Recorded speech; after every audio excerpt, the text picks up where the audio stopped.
Everyone, hope you're all doing very well. Hi everyone, my name's Kajal. Making videos is a really helpful way of me to self-regulate. I've been at a conference in Cardiff and now I'm staying at one of my best friend's house in Cardiff, so yeah, it's been very fun. I presented my poster at the conference, which was very exciting. Yeah, I think today I'm just not feeling, once I'm not feeling 100%, I feel quite good. But I think I just kind of had a bit of a blip in the morning because I haven't checked my emails in a few days and I saw that my ex, I don't even like saying my ex, somebody that I once knew,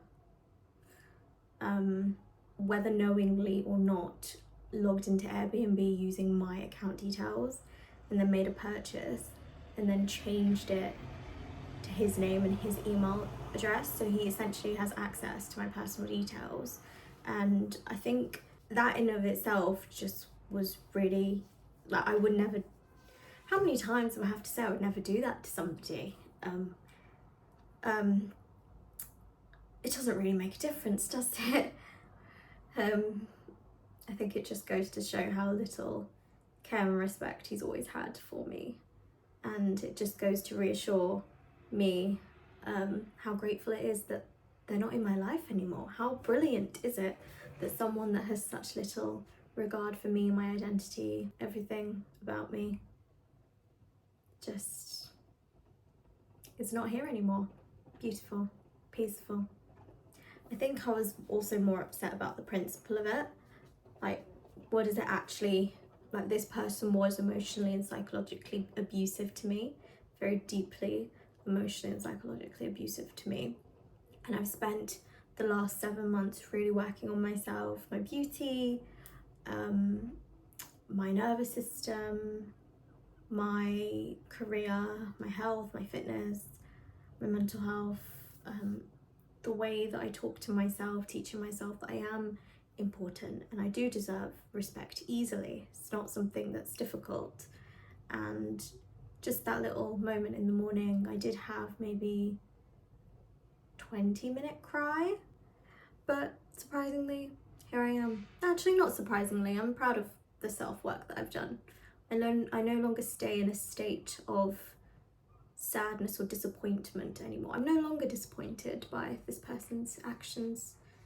I no longer have the expectation of this person to treat me well, because how many times has he shown me that he's unwilling or incapable of treating me with basic care?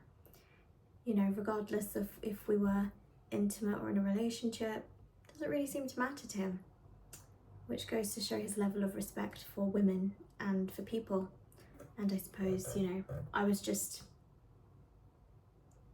a bit of something for him to pass the time, and regardless of however I saw it,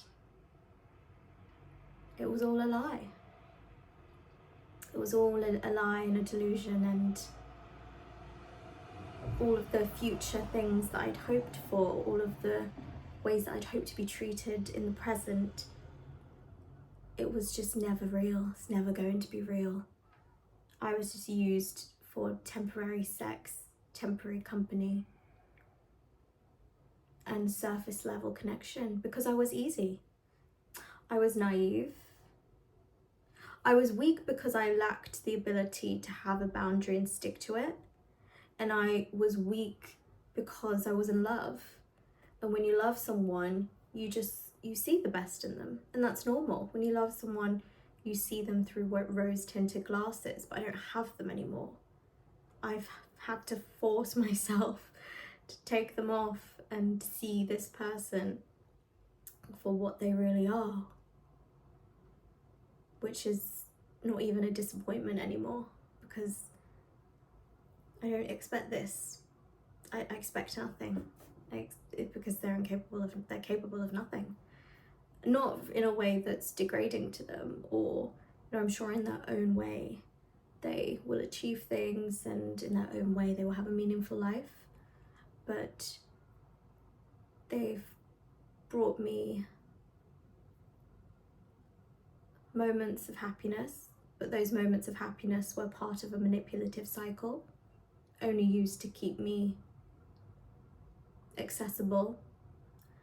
And it's a shame. I think the hardest part was, I think I struggle with the victimization when he victimizes himself, because I'm the one that's been emotionally and psychologically abused. I've been in therapy regularly for the past year. I've been to cognitive behavioral therapy weekly, as well as hypnotherapy once every 2 weeks now. And you'll find often that the victims go to therapy. The abusers won't go to therapy. Often the victims go to therapy. So it's just very much mind games when they victimize themselves and act like you're insane, when really if you wanted me to think better of you, maybe you should have actually been better. If you wanted me to think highly of you, maybe you should have just been those things. But I'm not going to lie and pretend into this unrealistic, unfair fantasy world where this person is allowed to walk all over me. There's 1 minute you're so special, you're so important. No, you're not. Who are you? When someone is allowed to do whatever they want to do with absolutely zero regard for anybody, they are chaotic, they are unpredictable, they are unstable. And through separating myself from this person, I have been able to regain stability, calmness. I have been able to say that I demand consistency. I demand respect. I demand patience, commitment. And it's not too much to ask. You know, it's effortless for me to love someone and to care and to put effort in and action behind that care. I'm not too difficult to love. I was just asking the wrong person, because I'm actually adorable and I'm funny and I'm intelligent and I come from a really good family with very good morals, and I have friends that love me. And it's almost like in Harry Potter where Voldemort and Harry are having a fight and Harry's like, you're the weak one because you'll never know love or friendship and I feel sorry for you. I don't actually feel sorry for him. I used to feel sorry for him. I used to feel sorry for him because of his childhood trauma, but nothing excuses choosing to consistently abuse someone while saying that you love them. Nothing. If you went through that trauma, fair enough, but it's your responsibility to do better and to heal it and to want better for yourself. But for whatever reason, I don't think he's ready to stop hating women. I don't think he's ready to stop blaming other people for his shortcomings and blaming other people for the things that he lacks in his life and the things that he feels entitled to having. And that's okay. If he wants to continue to hold on to that anger, hold on to not actually fully building a healthy, happy relationship and home, and seeing women for all of the incredible, multifaceted, nurturing, intelligent, assertive, just everything that we are. And that's his loss, is it not? It's always going to be his loss. I know I'm not the most beautiful woman in the room, but I know to someone I will be. On the inside and out. And yeah. I'm very proud of myself and I love myself very deeply. I'm glad that my decisions have reflected that. If not in the past, but in the last 7 months. and I continue to carry myself with grace. I'm not desperate for a husband. I am open to holding a space and having a space for a loving, kind, caring, genuine, respectable man that is willing to love me the way that I deserve, effortlessly. By no means am I believing that I'm unlovable or difficult for wanting basic things. I think some people it just reflects their limitations, doesn't it? It's not yours. How much patience did I have? So much. But I suppose when you're doing a PhD and you're quite an accomplished woman anyway, you build resilience and patience. But maybe they knew that. You know, maybe they knew that. Who knows? I think it's just sad as well when I know people like this now, but I never knew people like this in the past. People just leave things broken and run away.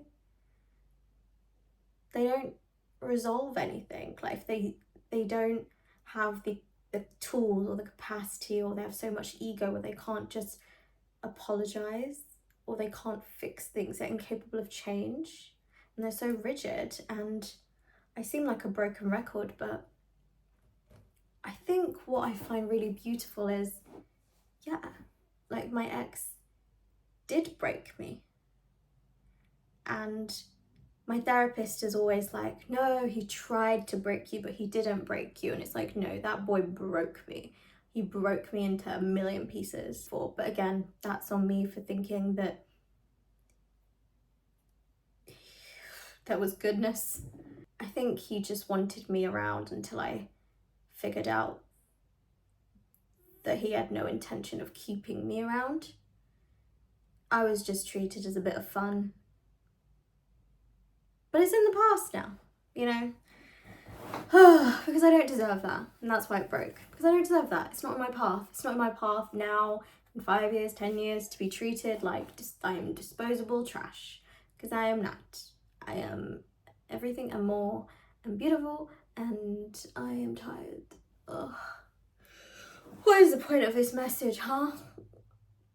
The point of this message is I'm just going to keep getting prettier, keep getting smarter. Emotionally, physically, intelligently. I'm just going to keep upgrading. And whether I find my husband or not, I am at full peace with who I am, and I'm at full peace with not needing to be sexually needed or wanted by men. Like the lust and desire of men doesn't appeal to me and have control over me the way it did when I was younger, which is great. Yeah, the art of decentering men, let's say, has been phenomenal in my life. You really teach people how to treat you and how to love you by loving and respecting yourself first. But I spoke to my therapist about this, and I was like, it was just a trap. Like there was nothing I can do. If I'm obedient and I do what he says, then he doesn't respect me, because what he asks of me is so devaluing and dehumanizing. So if I'm obedient, then I'm just a fool. But then if I'm disobedient and I don't listen to him and I rebel and I'm like, no, this is mean, then he abuses me and he ignores me. But either way, he doesn't respect me. He disrespects me if I'm obedient. He disrespects me if I'm not obedient. There's just nothing, it's just a trap, isn't it? It's just a trap. I'm glad I'm out of the trap, but there's nothing, I think that gives me a lot of grace. It's like there was literally, I tried everything. There's nothing I can do. There was no way of winning. It was never going to work. Honestly, it's just a shame that it ended horribly, and it's a shame that it ended with so much pain for me. But again, I don't take responsibility for it, because the decisions that I made weren't disrespectful. I didn't make disrespectful decisions. Standing up for yourself and saying, hey, this crossed a boundary, hey, you should have prioritized me, is not something that deserves abuse or negligence. I don't deserve to be shamed for standing up for myself. I don't deserve to be kicked out of a car for standing up for myself. I don't deserve a silent treatment for a week for standing up for myself. I don't deserve to be punished for standing up for myself. What the fuck is wrong with these? I actually would like to do studies on the cerebral development of these man-childs, because there must be something wrong with the development of their amygdala and prefrontal cortex, those of which are responsible for decision making, impulse control.